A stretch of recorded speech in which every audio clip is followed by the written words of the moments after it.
Hey, everybody, and welcome back to the DLF Trade Show and the DLF YouTube channel. Russ and Addison, we are back to use dynastyleaguefootball.com and all of its awesome tools, the trade analyzer, the trade finder, and ADP as well this time around to help you make some better trades, good trades. You're great already, I know, but you could always be better. Like, I don't want you to make it seem like when I said better that you were bad. You're not bad. You're great. You're great. But yeah, we are here to talk about, like I said, we're going to use a little bit of ADP because we always have, hey, Addison, it's Wednesday. Yep. So I got no idea. Speaking of, we got no idea. Call to arms, call for help is really what this is. What can we do with this show to make it more useful for you, to make it more impactful, to make it more good? We like talking trades. We love doing this. The way we do it now is we find a topic. Right now, today is gained most value since August's ADP, which is pre-season, just to put it out there, in case you're wondering why we're doing August. So it's, who gains the most since the beginning of the season. But if there's another format we can do with this, like I'm sure watcher trades are going to be part of it. You all submitting your trades and us talking about it, because I enjoy those a lot, by the way. And I know people love seeing their trades getting talked about on these kinds of shows, because I was there once as well. But if there's any other, not necessarily topics, because topics are just topics, but if there's another way you want us to go about the show, throw it in the comments. Let us know.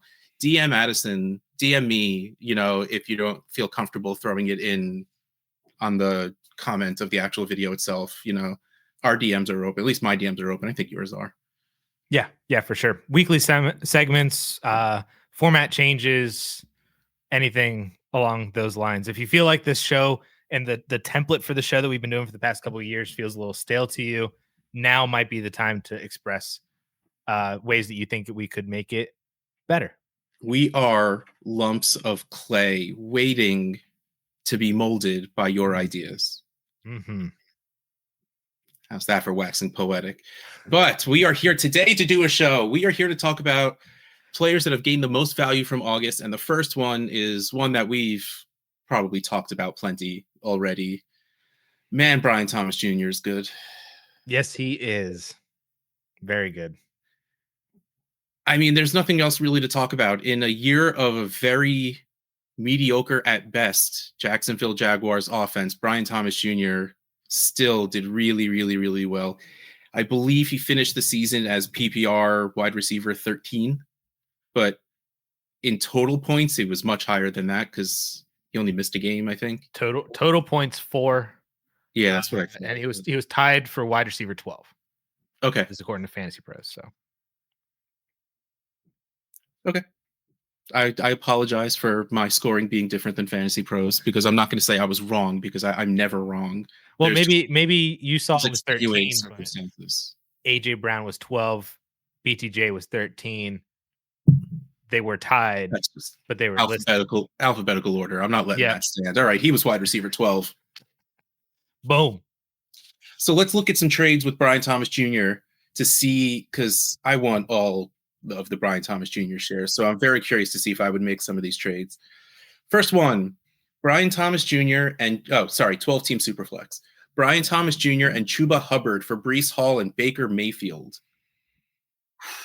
Brian Thomas Jr., 617.5. I love the respect.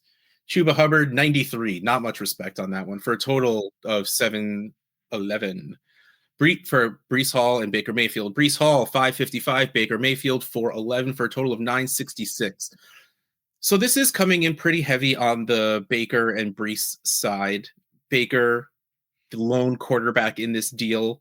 I think I want the Baker side. I think so too, just because it's the quarterback. Yeah, I think that's really what I'm stuck on. So Brian Thomas Jr. is 617, Breece Hall's 555. I mean, I could see them being traded 1-for-1. Maybe that's me being still high on Breece Hall. Maybe it's actually no, because I'm not low on Brian Thomas Jr. So it's got to be, the 60-point difference doesn't really matter that much to me. Brees Hall is still top 3 or 4 running back, without really trying to think of names or anything.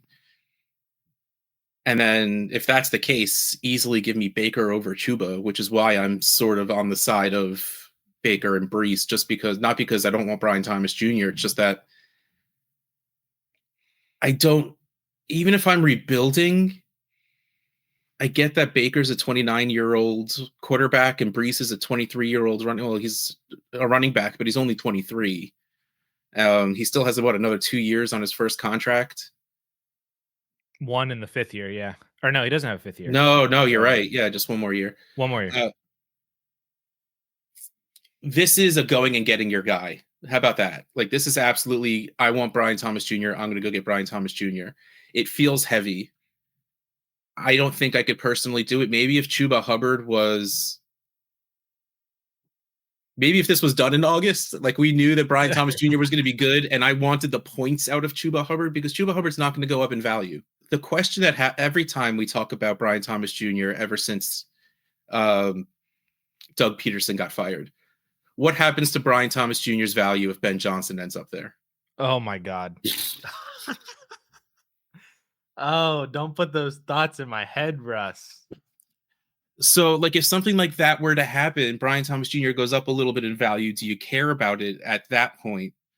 Like, how much does his value go up if that happens? To me, this is still the Baker and Brees side, but like, not by that much. Yeah, can I flip this for you? Would you take Brian Thomas Jr. still over Baker in Superflex? 1 for 1, yeah.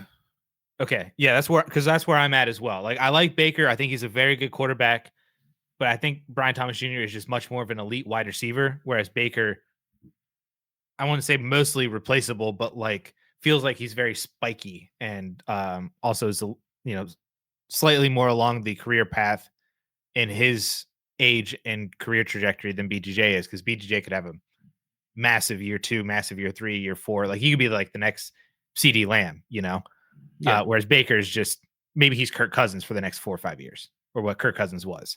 Yeah. So then if you're doing that, you're taking BTJ over Baker.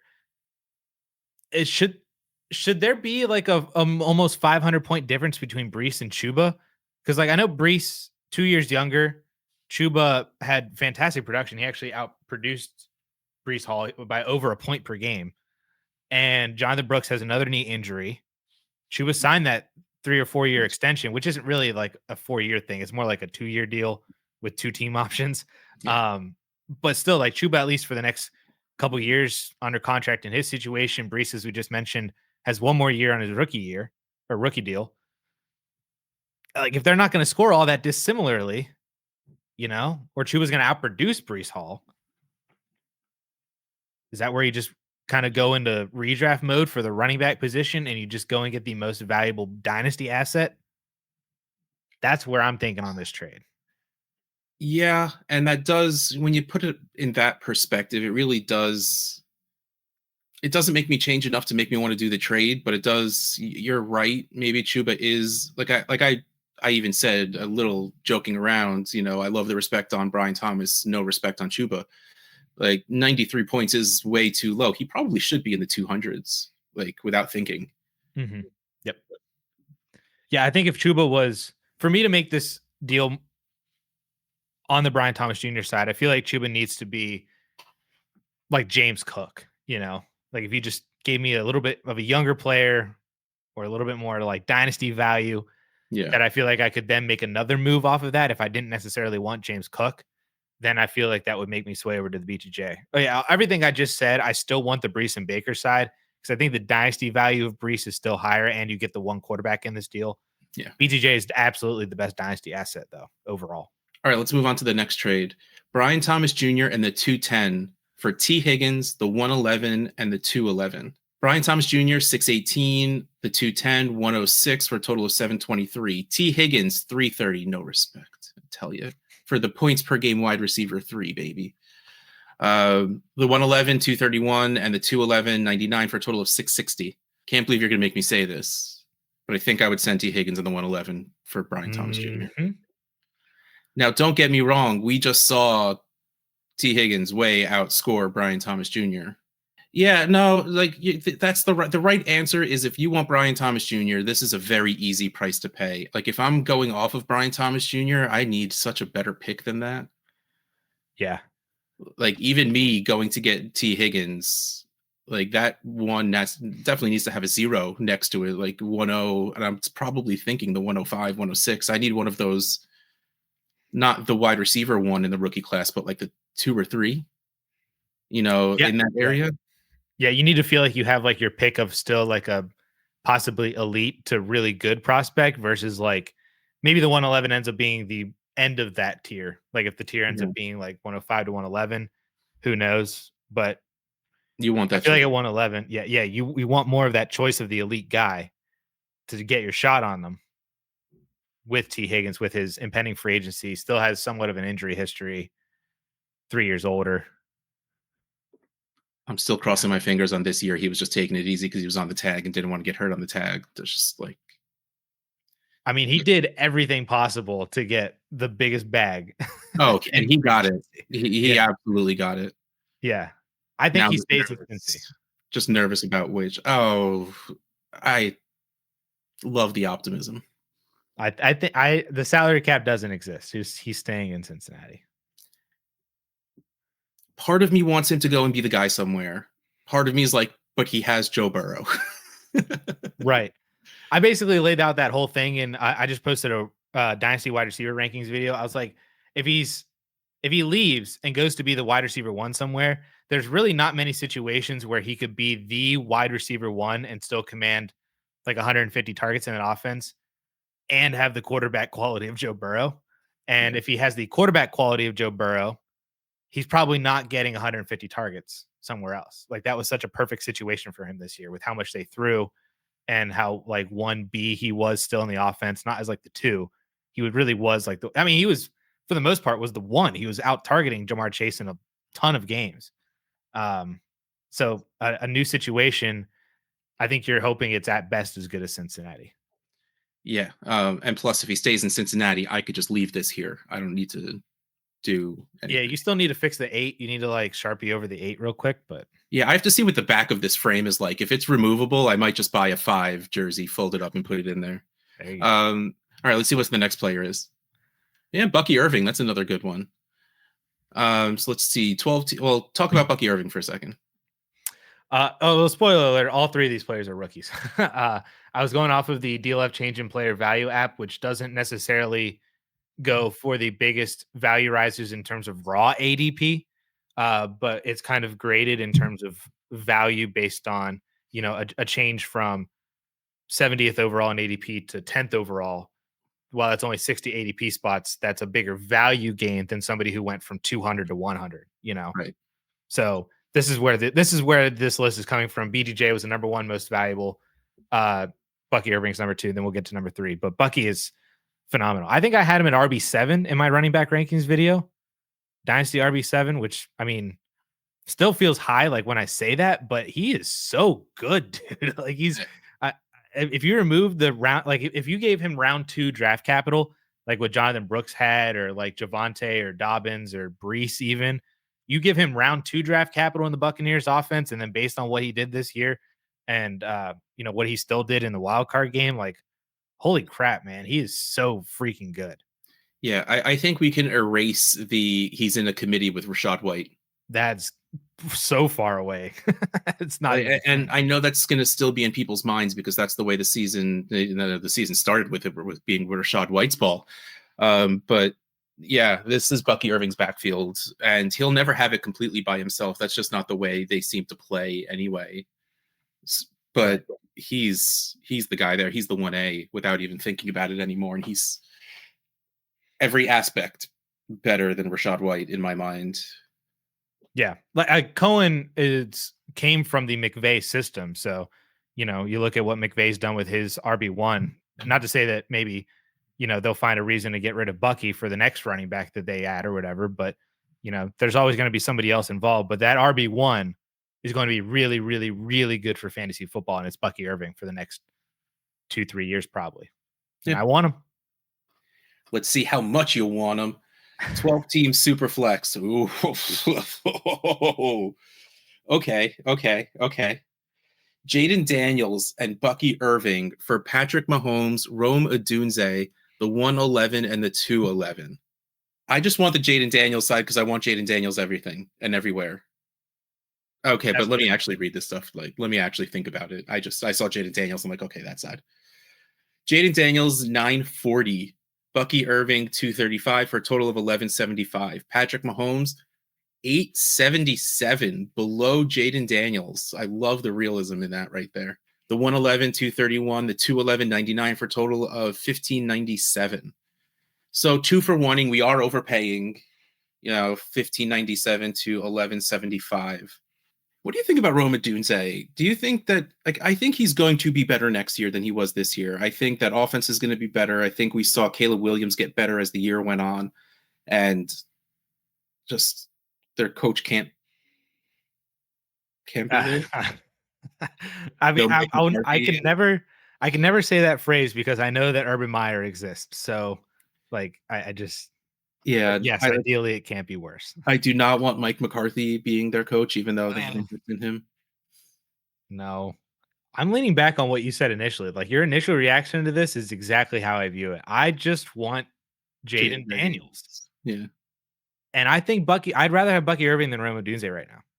I was I were going to ask if you redrafting could that cross year. them out. Like, I don't, like, I think it's closer to, so Roma Dunze is at 389, which is like the 110. No, the 108.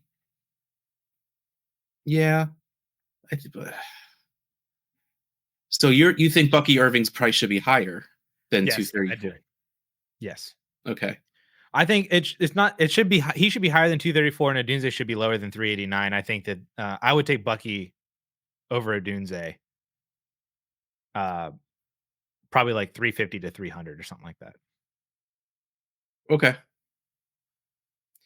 Yeah, I think the answer here is Jaden Daniels and Bucky Irving. I don't know if I have the guts to do this in real life, but man, that lineup would look so pretty with those two people in it. It would look pretty good. I am this close to buying a Jaden Daniels jersey. I might actually do it before this weekend because I'm going to a sports bar with a bunch of Eagles fans, and I might just show up in a Jaden Daniels jersey. So, yeah, I mean, he won me multiple championships this year, and I want more. So, I think I just want Jaden Daniels in this. Like, there is a factor in here that Dynasty at the core of it needs to just be a fun game. And I want to have fun rooting for the players that I have. And Jaden Daniels is like the epitome of that for me right now. And Bucky Irving's not that far behind, So like it might be wrong to choose the Daniels and Bucky Irving side, especially considering the fact that it's like a 400-point difference in the analyzer. But it's still so much fun to have Jaden Daniels and Bucky Irving. Yeah. Yeah. Yeah. Let's talk more about Bucky Irving. The next trade, 12-team, 1 quarterback. Bucky Irving and the 210 for the 109 and Derrick Henry. Bucky Irving, 479, the 210 at 116 for a total of 595. The 109, 312, Derrick Henry, 247 for a total of 559. If you can tell me without a shadow, magic crystal ball, Derrick Henry is not going to retire and he's going to play again next year, because in my head, a 31-year-old running back, if they win the championship, he's going to retire. I could see it. If you can tell me in your crystal ball that Derrick Henry is playing next year, I might take the pick in Derrick Henry. Yes, I think I would agree with you. I think that's where the redraft aspect of running back values comes into play. You get a full round upgrade off your 210 to the 1.09. It's a one quarterback 1.09, but still, I mean, you get an extra first round pick. There's not going to be that many quarterbacks in the first round this year. I think we're looking at 2, maybe 3, depending on how the draft falls. Yeah, Ewers just declared today, so Ewers might end up being a maybe. Maybe, but at least made the class a little bit more interesting. Yeah. We'll see. I don't think Aller is going to end up declaring. I think today is the deadline. Today's the deadline. And I think he's going to return for sure. He already said he was, but there was hope. It wasn't official. Yeah. Yeah, I think I agree with you that if you told me that Derrick Henry wasn't going to retire after winning the Super Bowl this year, I'm on board with that. Yeah, and I get this. Like, man, you're a 9-year age difference. That's crazy. Bucky Irving's only 22, so man, like, in what instances do you do this the other way around? In what instance do you sell Derrick Henry in the 109 for Bucky Irving? I guess if you assume Derrick Henry's going to retire, like, that's really it. Because I mean, the other danger is not so much that Derrick Henry retires, but he's still playing games. And I'm not going to say it. that Risk. the curse of 270 or however many touches that is gonna.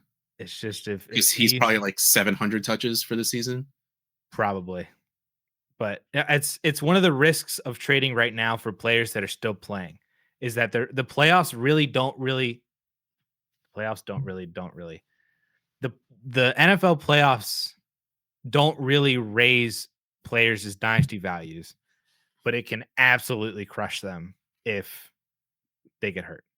Yeah. So you ended up saying it, even though you said you weren't going to say it. I know, but I feel like I wasn't coming across as you were talking about a specific person. Exactly. I'm just saying in general, if players get hurt in the playoffs for Dynasty, that's one of the dangers of still trading for players that are playing right now because we're not getting the points, but they're still playing. Yeah. So it's a risk with Derrick Henry right now to do this. And this is probably a trade that I would not do. Like, I'd be totally fine making this deal in March, probably, but I probably am not doing this deal on January 15th. Yeah, like I'm doing this deal in August with players instead of picks. I would love that even more. Yes, absolutely. It's like trading for running backs right now is hard. Yeah. But I get it. Like, wanting that young, exciting running back. He's only 22. You have 3 years on his rookie contract, and that matters for player value. Like, there's absolutely a situation even with Derrick Henry playing. I mean, even here, Bucky Irving's worth close to twice what. Actually, yeah, pretty much twice of what Derrick Henry is. So if he scores 70, 80% of what Derrick Henry does, you feel great about it. Yeah. Which, I mean, he wasn't far off after once he really took over the job, like from week 6 on, Henry was averaging 18.9 points per game and Bucky was averaging 16.9. So 2 point per game difference from week 6 on. And then if you want to go after Bucky's bye week from week 12 on,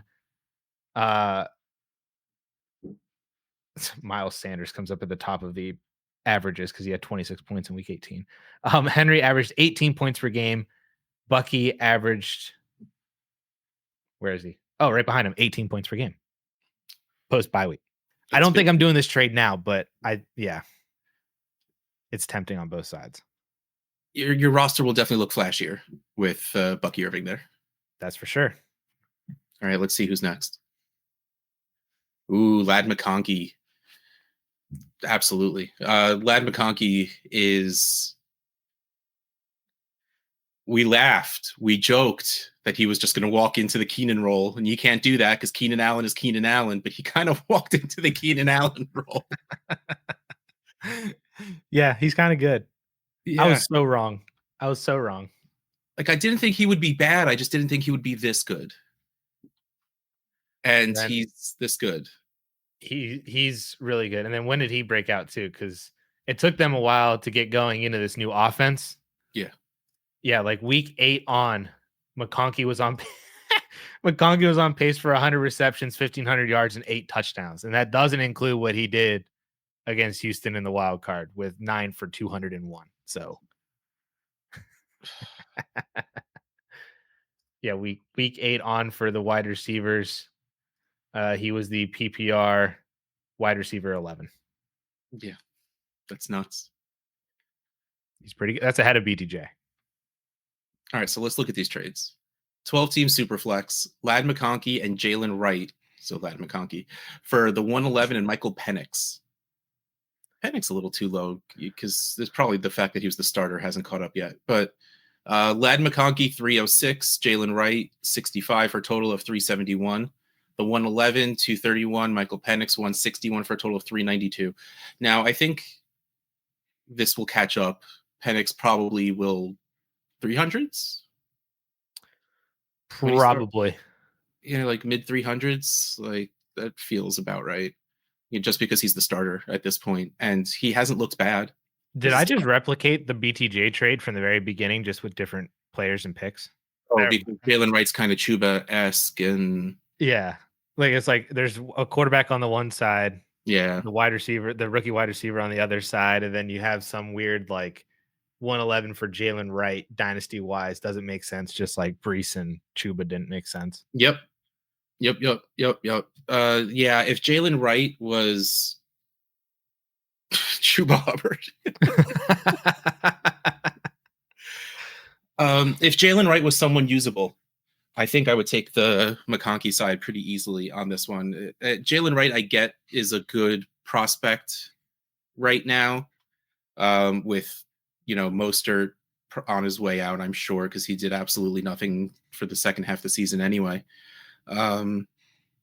And it still feels weird that Achan's getting as much work as he is. Mm-hmm. So I don't know if that really carries over into next season. So maybe Jalen Wright becomes the 1B or the 2 next year. And in Miami's offense, that's still worth something. Mm-hmm. But I would rather it be like, if that were Chuba Hubbard, I think I'd take the Ladd side like pretty easily. Because Michael Penix is fine, but I feel like he's that QB 18 that you just like, okay, he's my second QB because he's a QB. Essentially. Yeah, I don't feel like I have the QB1 upside for Penix. Maybe that's a blind spot on me. I just feel like he doesn't have that. I haven't seen anything to make me feel excited about him. He had some ups, he had some downs. Well, yeah, I mean, I'm not going to really judge him very harshly on what he does this season just because he was thrown in there in a way that he wasn't really ready for. I think I take the Penix and the 111 side just because I feel like the values on both of those are much higher than McConkey and Jalen Wright. Like as a deal, that's a more valuable side. But again, it's this kind of like the BTJ trade from the beginning, where McConkey is the best asset. Yeah. But the 111 and Penix is the best side. Best package. Yep. All right. Next trade, 12-team Superflex with a 0.5 tight end premium. Oh, that's why. Ladd McConkey, Zach Charbonnet, and Isaiah Likely for George Pickens and James Cook. Ladd McConkey, 285. Zach Charbonnet, 84. Isaiah Likely, 57. George Pickens, 277. James Cook, 249 for a total of 526. I take I'll let my bias fly. I'll take the wide receiver over the guy I'm take locked on. So this is the McConkey side for me. Because I would take McConkey over either of them. Actually, no. See, I would definitely take McConkey over Pickens and over James Cook. Are we worried if the Chargers bring in a wide receiver? I was about to ask you that. If they bring in the guy that's right behind you, are you concerned about Ladd McConkey? Not concerned, but like, are you like, ooh, that dings him a little? It'll ding him a little. Like, because, I mean, let's face it, hashtag Team Clemson big wide receiver, not just for this guy, but for the guy who used to be in LA, Mike Williams. I love Mike Williams. He never really panned out all that well in the NFL. Like, there was never, a great wide receiver across from Keenan Allen. Like, he always had that value. Ladd McConkey doesn't have anyone great right now. He has that volume. How much will efficiency really pick up if there is T. Higgins on the other side? Mm-hmm. Oh, that powder blue jersey. Or you go hashtag Team Clemson big wide receiver. What if they sign Hopkins? Like they just go for like this old, cheap kind of vet. Maybe wants to chase the Super Bowl ring again. For McConkey's sake, I would prefer that over T. Higgins, of course, just because. Right. age and all of that, and speed and all of that. What if it's like Diggs or Amari? Or Amari would worry me a little bit more, just because they're not similar, but they're more similar than the rest of them, I think. Godwin. I think I'm worried if they bring in another wide receiver. Again, I don't think he's dead if they do. I just, like, that volume matters. And if they bring in a guy that's going to command targets, like Chris Godwin will command targets. T. Higgins will command targets. DeAndre Hopkins, to be fair, he wasn't on the greatest passing offenses, going from Tennessee to Kansas City. Because again, like we said, Mahomes doesn't need to be Mahomes anymore. So he didn't really need to use Hopkins. Mm-hmm. So I don't really know if that was Hopkins not getting open or if that offense just not really playing to what Hopkins is. What about Devontae Adams? Oh, I'm still worried about anyone else when Devontae Adams rolls in. Yeah. He's just that he'll always be that good. Like, yeah. I think I'm taking the Pickens and Cook side here purely because of the two lesser players in the deal. I don't like, while I would take Ladd over Pickens, I would take Ladd over Cook. I wouldn't take him enough over them to where the other player isn't still over Charbonnet and Likely. I think that's exactly the way I view it. Honestly, both of these trades I think show perhaps a little bit of an overvaluation for Ladd McConkey. And, you can find a lot of these trades everywhere throughout the trade finder. Like another one that I debated putting in here but didn't was McConkey and a first and second for Nico and Trey McBride. Wow, that's weird. Yeah. Like there's McConkey for just a regular first and second. That's in a super flex league. I don't know where that first is. That would have to be really early. McConkey and Stroud for Josh Allen. It's I'd take Josh Allen. Yeah. I mean, there's some other trades that were bad, but you're starting to scroll back like well into the season now, kind of like when McConkey was still breaking out, but like pretty recently, it feels like McConkey might have a slight overvaluation, especially if we are considering the impact that another potential wide receiver could have on him when he signs. Yeah. All right. That is it. That is the end of the DLF trades on the DLF YouTube channel. Again, like I said at the beginning of the show, if there's anything you feel you want out of this show that you're not getting, whether it's format or replacing Addison or whatever, just putting it out there, all of the ideas that throw it in the comments. We're not replacing Addison. I would never want that. I ran. All those people are like, no. I'll never forget when we started the Watcher League, and part of the questionnaire we had them fill out was, is Addison a jerk? Yes or no? And too many people hit no because they were just afraid to tell the truth. Yeah. I think we only accepted people who said yes. It was part of it. It was absolutely part of my equation. I'm not going to lie. Because if you said no, you were just lying and trying to be a brown nose, and we don't need any of that. Yeah. Yeah. So if you have any ideas that you want this show to be, please let us know in the comments, or you can on Twitter DM both of us. I'm Dynasty at Russ Fisher, Dynasty at us. He's Addison Hayes at Amaze Hayes _. Just gonna roll with it now. Catch you next time.